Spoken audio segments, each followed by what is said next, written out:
ពីវិសារវាងសហរដ្ឋអាមេរិកនិងប្រទេសចិននឹងបន្តធ្វើឡើងបន្តទៀតនៅក្នុងទីក្រុងឡុងក្នុងថ្ងៃនេះខណៈពេលដែលទីផ្សារពុំសូវមានភាពប្រែប្រួលនោះទេសូមស្វាគមន៍មកកាន់ព័ត៌មានហិរញ្ញវត្ថុរបស់ Epic Insights ការសង្ខេបព្រឹត្តិការណ៍ប្រចាំថ្ងៃទី10ខែមិថុនាឆ្នាំ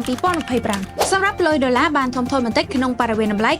98.800 ដោយសារតែការពីម្សិលមិញនេះពុំសូវមានរបាយការណ៍ដែលធ្វើឲ្យលុយដុល្លារមានការប្រែប្រួលដោយវិនិយោគិនកំពុងរងចាំអំពីកិច្ចចរចារវាងសហរដ្ឋអាមេរិកនិងប្រទេសចិនទៅលើពន្ធពាណិជ្ជកម្មនៅក្នុងទីក្រុងឡុងក្នុងថ្ងៃនេះដែលហាក់ដូចជាបានបង្ហាញពីសញ្ញាថាកិច្ចប្រជុំកំពុងបន្តទៅមុខដោយរលូនដែលមន្ត្រីពាណិជ្ជកម្មមកពីប្រទេសចិននិងសហរដ្ឋអាមេរិកប្រសិនបើកិច្ចចរចាបង្ហាញពីភាពល្អប្រសើរនោះនឹងធ្វើឲ្យលុយដុល្លារអាមេរិកមានការកើនឡើងផងដែរហើយលោក Kevin Kossich បានរំពឹងថាកិច្ចចរចាមួយនេះនឹងបញ្ចប់ទៅជាមួយនឹងការសហការគ្នាដ៏ល្អសម្រាប់ទិន្នផលសញ្ញាបញ្ជារបស់សហរដ្ឋអាមេរិកមានការថមថយខណៈពេលដែលសន្ទុះពីហ៊ុនរបស់សហរដ្ឋអាមេរិកពុំសូវមានការប្រែប្រួលនោះទេ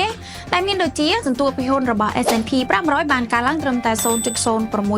ណ្ណោះចំណែកឯសន្ទុះពីហ៊ុន Nasdaq បានកើនឡើងវិញ 0.35% សន្ទុះពីហ៊ុន Dow Jones បានធ្លាក់ចុះ 0.04% និងសន្ទុះពីហ៊ុនរបស់ Russell 2000 បានបន្តការកើនឡើង 1% ផងដែរដោយសារតែការថមថយរបស់លុយដុល្លារអាមេរិកបានធ្វើឲ្យរូបិយប័ណ្ណផ្សេងទៀតមានការកើនឡើងដែលមានដូចជាលុយអឺរ៉ូលុយផោនលុយអូស៊ីលុយយេនបានកើនឡើងទាំងអស់កាលពីម្សិលមិញសម្រាប់តម្លៃប្រេងបានបន្តការកើនឡើង3ថ្ងៃចុះគ្នាក្នុងបរិវេណតម្លៃ